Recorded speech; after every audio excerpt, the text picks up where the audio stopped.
Beneath the glass and steel canyons of modern America, beneath the hum of commerce and the ceaseless rhythm of progress, lies another country. A buried country, a landscape of forgotten stories and silenced histories, sealed away under layers of concrete and asphalt. We walk over it every day, completely unaware of the world that sleeps beneath our feet. But sometimes the modern world, in its relentless drive to build higher and dig deeper, accidentally cracks that seal. And what crawls out can be terrifying. Not monsters or mythical beasts, but something far more unsettling. The truth. This is a story about that kind of discovery. It begins not in a dusty desert or a remote jungle, but in the financial heart of the planet, Lower Manhattan. It's the story of a plan to erect a symbol of power and efficiency, a massive federal office tower. But in the process, contractors and archaeologists stumbled upon a secret that New York City had kept for over 200 years. A secret so vast and so disturbing, its revelation would not only halt the construction of a billion-dollar skyscraper, but would rewrite the history of America itself. This is the story of the largest and most controversial archaeological excavation in the nation's history. An excavation that unearthed a lost city of the dead, sparking a firestorm of anger, grief, and fear. A panic that had nothing to do with superstition and everything to do with the terrifying power of a history that refuses to stay buried. Before we dive in, just a quick reminder that a simple like and subscribe is the best way to support the channel. Thank you so much for being here. The year is 1991. The United States General Services Administration, or GSA, the federal government's landlord, is breaking ground on a colossal new project at 290 Broadway. A 34-story, granite-clad office tower, complete with a sprawling 4-story pavilion, a monument to bureaucratic power, located just blocks from City Hall and Wall Street. The cost is projected at over $276 million. Before any major federal construction project can begin, however, the law requires a preliminary archaeological survey. It's a routine procedure, a box to be checked. Section 106 of the National Historic Preservation Act of 1966 mandates that any federal agency must consider the effect of its projects on historic properties.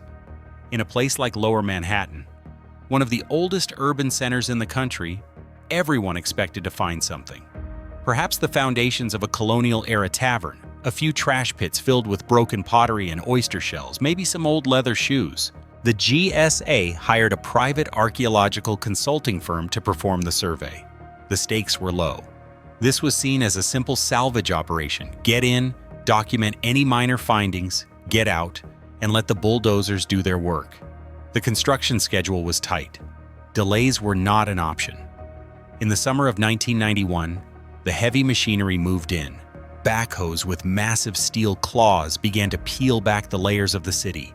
They clawed through asphalt, through 19th century utility lines, through rubble and fill dirt, digging 25 feet down to the bedrock where the tower's foundations would be anchored. The archaeologists followed in their wake, sifting through the earth, watching for the telltale signs of the past. For a while, things went as expected. They found shards of pottery, clay pipes, the remnants of old cisterns. Interesting, but not world-shattering. Then one day, a backhoe operator felt a different kind of resistance in the soil. A dull, soft crunch. He stopped the machine and called the archaeologists over. They knelt in the dark, damp earth, carefully brushing away the soil. It wasn't a rock, it wasn't a brick, it was a bone, a human femur. Then, a rib cage, a skull. This was not an isolated incident. A few feet away, another set of remains was uncovered, and then another. The site supervisor's radio crackled to life. They had a problem. The initial assessment was cautious. Perhaps it was an old family burial plot from one of the early Dutch farmsteads.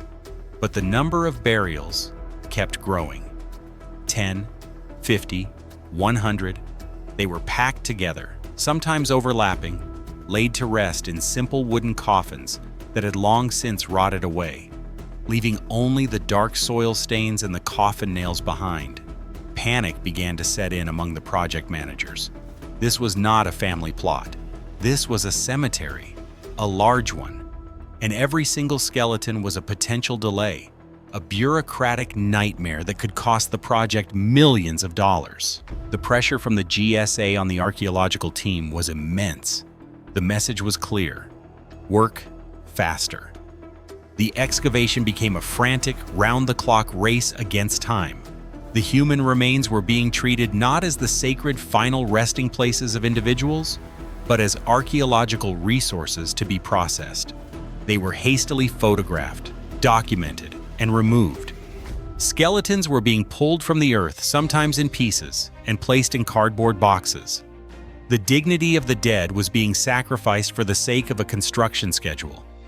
But a crucial question hung in the air, a question that the project managers seemed desperate to avoid. Who were these people? Why was there a massive, forgotten cemetery right here in the heart of the city? The search for an answer began not in the ground, but in the archives of the New York Public Library and the municipal archives. Historians and researchers began poring over centuries-old documents, searching for a clue. They unrolled brittle, hand-drawn maps of colonial New Amsterdam and British New York. For weeks, they found nothing. The land had been designated as common land, a space outside the original city walls. Then, they found it. On a map from 1755, a surveyor's map of the city, there was a small, crescent-shaped piece of land just north of the city limits. And on that piece of land were two words written in elegant 18th century script: Negro's Burial Ground. The discovery was an electrifying shock. This wasn't just any cemetery. This was the final resting place for the enslaved and free Africans of colonial New York, a population whose very existence had been largely erased from the city's triumphant narrative of liberty and progress. The historical record, once unlocked, began to reveal the grim details. From the 1690s until the 1790s, this 6.6-acre plot of land was the only place that people of African descent were allowed to be buried. The church graveyards within the city were segregated, reserved for whites only, so the African community, enslaved and free alike, had to carry their dead outside the city walls to this remote, undesirable piece of land. For 100 years, this was their sacred ground, a place of mourning, of ritual, of community. It's estimated that between 15,000 and 20,000 people were buried here. It was the largest and most important African cemetery in North America. And then, it vanished. As New York City grew, it expanded northward. The burial ground, once on the outskirts, was now in the way of development. In 1794, the cemetery was officially closed. The land was divided into lots and sold off to developers. Over the next 2 centuries, it was buried, literally. Tons of filled dirt were brought in to level the land, raising the street level by as much as 25 feet. Buildings were constructed on top of it: houses, shops, a department store. The city simply paved over its history, burying thousands of bodies and a story it no longer wanted to tell. The cemetery disappeared from the maps and from the city's memory. It became a secret, hidden in plain sight. Back at the construction site, the GSA was now facing a crisis of monumental proportions. What they had uncovered was not just a collection of bones. It was a site of immense historical and cultural significance. The African American community of New York, hearing whispers of the discovery, began to mobilize. Activists, historians, religious leaders, and people who could trace their lineage back to colonial New York descended on the site. What they saw horrified them. They saw the remains of their ancestors being unceremoniously excavated, treated like artifacts, stored in cardboard boxes. The simmering anger exploded into a full-blown public outcry. The panic the title refers to wasn't a fear of ghosts. It was the raw, visceral panic of a community watching its history being desecrated and erased for a second time. Protesters gathered at the fences of the construction site daily. They held vigils, they chanted, they prayed. They demanded a stop to the excavation. They demanded respect for the dead. The media latched onto the story. Newspapers ran headlines about the slave cemetery unearthed by the federal government. The conflict was stark and powerfully symbolic.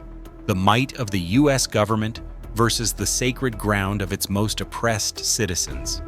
The GSA, an agency accustomed to dealing with logistics and concrete, was completely unprepared for the moral and political firestorm. They were trapped between their contractual obligations to build the tower and the mounting public pressure to honor the dead. The archaeologists on site were caught in the middle, torn between their professional duty to recover the data and their growing sense of the profound human tragedy they were unearthing. One archaeologist described the experience as a spiritual holocaust.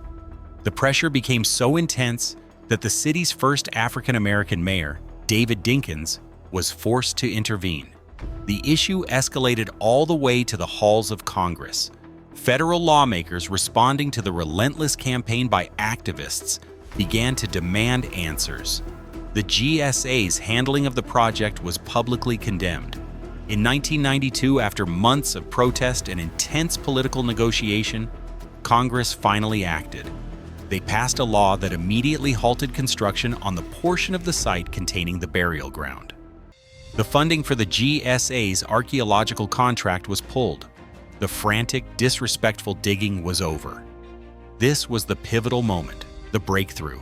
The fight was no longer about stopping the project. It was about controlling the narrative. Who would be entrusted to study these remains? Who would tell the story of the thousands of people buried here? The African-American community made it clear that they would not allow this history to be interpreted by the same government and corporate entities that had tried to pave it over. They demanded that a new team of scientists, led by African-American scholars, be put in charge. The choice fell upon a brilliant and respected bioarchaeologist named Dr. Michael Blakey, a professor at Howard University, one of the nation's most prestigious historically black universities. Dr. Blakey's approach was radically different. He argued that this was not just a scientific site, but a site of memory and a place of deep spiritual importance to the descendant community. He proposed a research design that went beyond simply measuring bones.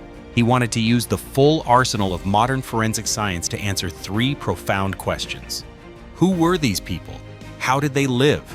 And how did they die? The project was reconceived. It would no longer be a salvage operation. It would be an investigation.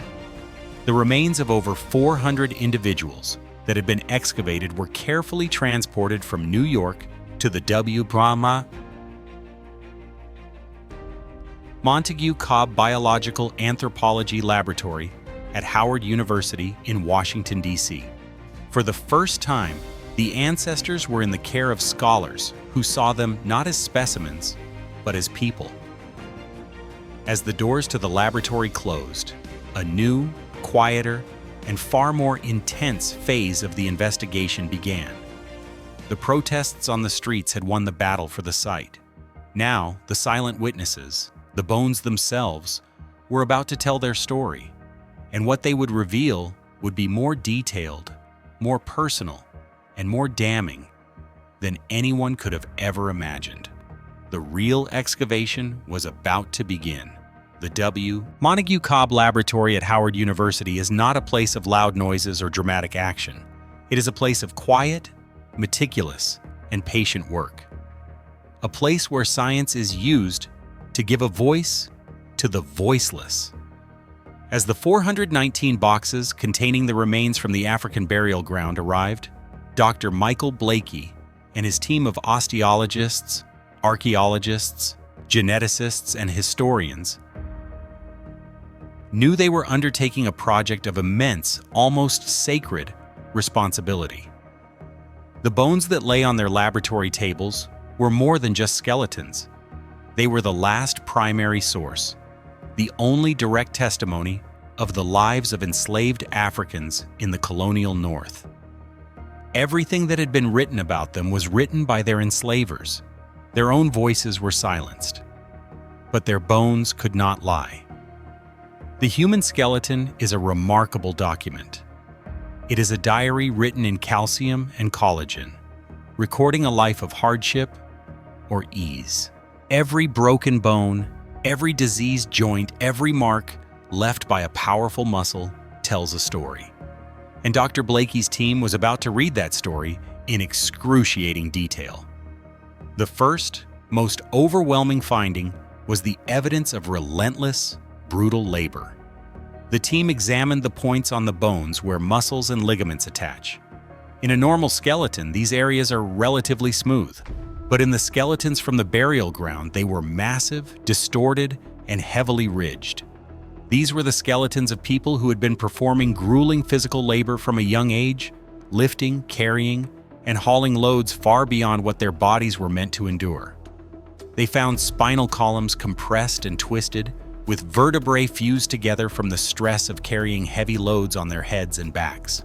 They found osteoarthritis, a degenerative joint disease usually seen in the elderly in the skeletons of teenagers and young adults. This was physical proof, etched in bone, that the myth of a milder form of slavery in the North was a lie.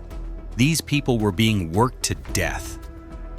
One of the most poignant and disturbing discoveries was found in the female skeletons.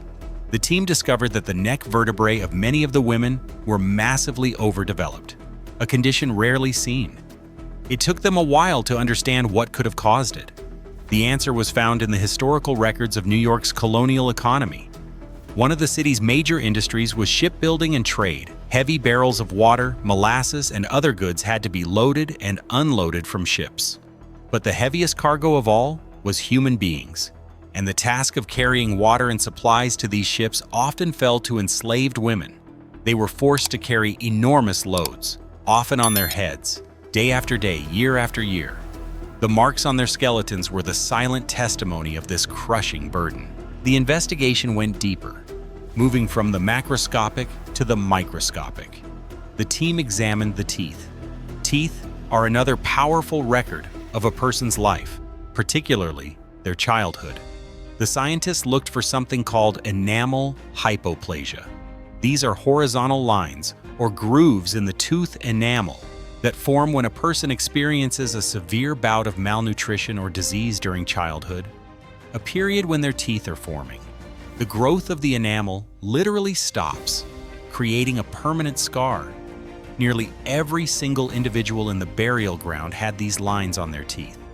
It was a stark indicator of a population living on the brink of starvation, suffering from chronic disease from their earliest years. They also found Harris lines on the long bones, similar to enamel hypoplasia. Harris lines are markers of arrested growth, visible on X-rays, that show periods when the body was under such extreme physiological stress that it simply stopped growing. The skeletons from the African burial ground were riddled with them.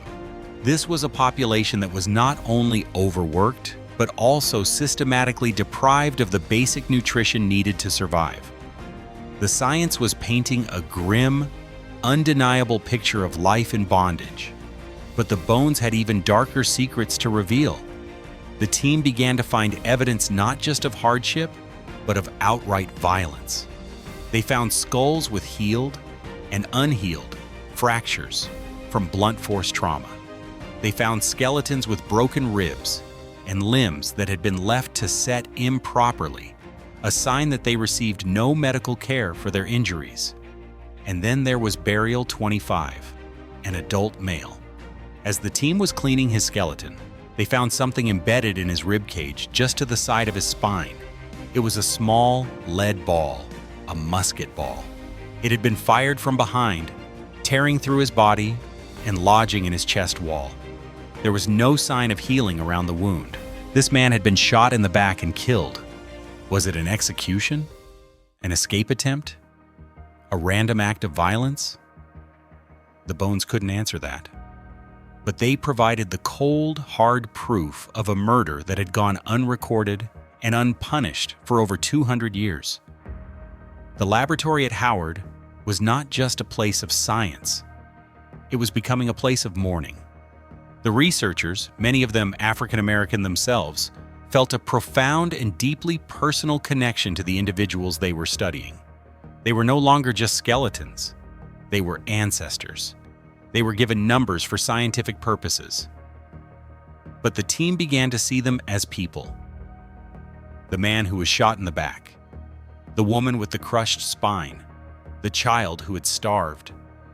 But amidst all this evidence of suffering and brutality, the team began to discover something else, something unexpected and incredibly powerful. They found evidence not just of oppression, but of resistance. Resistance of the most fundamental kind, the preservation of culture and identity. As they analyzed the burial practices, a clear pattern emerged. The bodies were not randomly placed in the graves. The vast majority were buried in simple shrouds, with their heads pointing to the west, a common practice in many West African cultures, symbolizing the soul's return journey home across the Atlantic. This was a direct defiance of Christian burial practices, which typically orient the body with the head to the east. Even in death, they were maintaining their African identity. They found grave goods, small personal items buried with the deceased, a string of beads, a polished stone, a seashell. These were not random trinkets. Many of the shells were identified as cowrie shells, which were used as currency and held deep spiritual significance in parts of Africa. These small, seemingly insignificant objects were powerful symbols of a culture that refused to be erased. And then, they came to burial 101. It was the coffin of a woman in her late 40s. The wood of the coffin was almost entirely gone, but the iron tacks that had held it together remained, perfectly preserved in the soil. And they were not arranged in a random pattern. On the lid of the coffin, directly over the woman's heart, the tacks formed a shape, a heart. But it was a unique, stylized heart with a curved top. Dr. Blakey and his team immediately recognized it.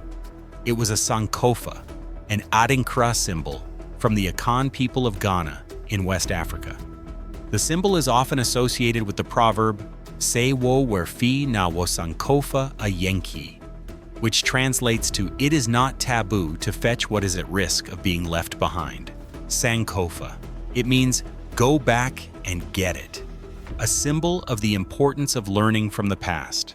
Here, on the coffin of an enslaved woman in the 18th century New York, was a powerful, defiant message sent across the centuries. A message of remembrance, of history, of the enduring power of the human spirit. It was an archaeological discovery of breathtaking significance. The final phase of the investigation used the most advanced technology available. Scientists extracted mitochondrial DNA from the bones, the genetic material passed down from mother to child. This allowed them to trace the maternal lineage of the individuals buried in New York back to their origins. The results were astounding. They were able to link the DNA sequences to specific ethnic groups in West and Central Africa. They could now say with a high degree of certainty that this person's ancestors were from the Akan people of Ghana, this person's from the Yoruba of Nigeria, this person's from the Congo of Central Africa. The anonymous skeletons were being given back their identities, their homelands. Another technique, stable isotope analysis, examined the chemical signatures in the teeth. Different geographical locations have different isotopic signatures in their soil and water.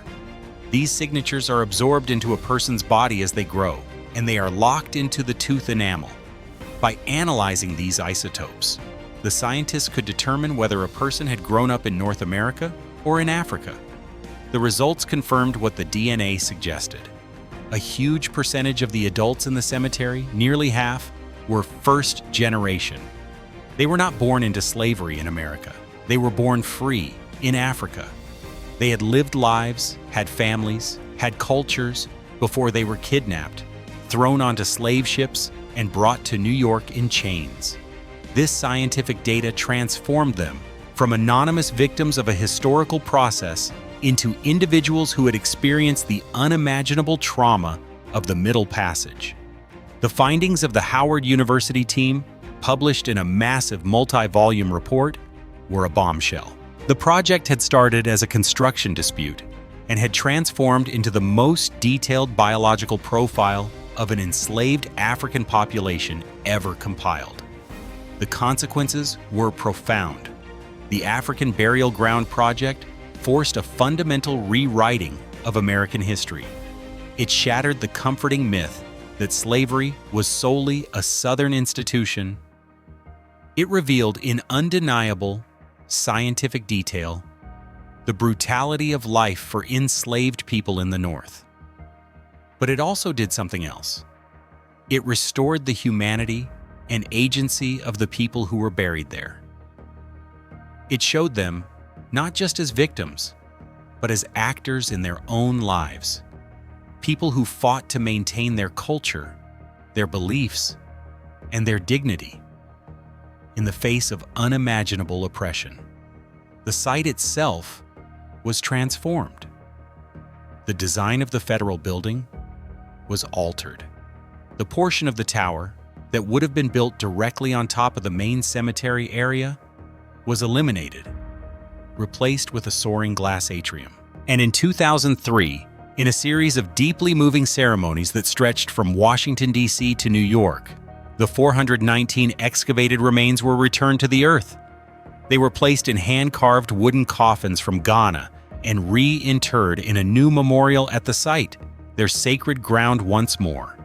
In 2006, the site was declared a national monument, a permanent protected place of remembrance.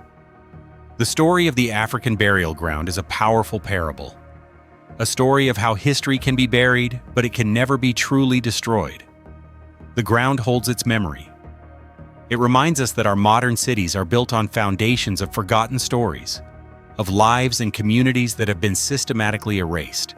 The excavation at 290 Broadway was, in the end, the largest in American history, not just because of the number of remains, but because of the sheer weight of the history it unearthed. It caused a panic because it forced an entire city and an entire nation to confront a past it had chosen to forget. And it leaves us with a final lingering question. This cemetery was 6.6 acres. Only a tiny fraction of it was ever excavated. Thousands more still lie there, beneath the sidewalks and skyscrapers of the most famous city on Earth. What other truths have we paved over? What other histories are sleeping beneath our feet, waiting for the ground to be broken again? Share your thoughts on what else might be buried under our modern world in the comments below. And subscribe for more investigations that peel back the layers of the world we think we know. I just want to say a massive thank you to every single one of you who made it to the end. Your support, through every like and subscription, is what allows us to keep making these videos. To make sure you're always in the loop, please click that little bell icon. We appreciate you all, and we can't wait to see you in the next episode.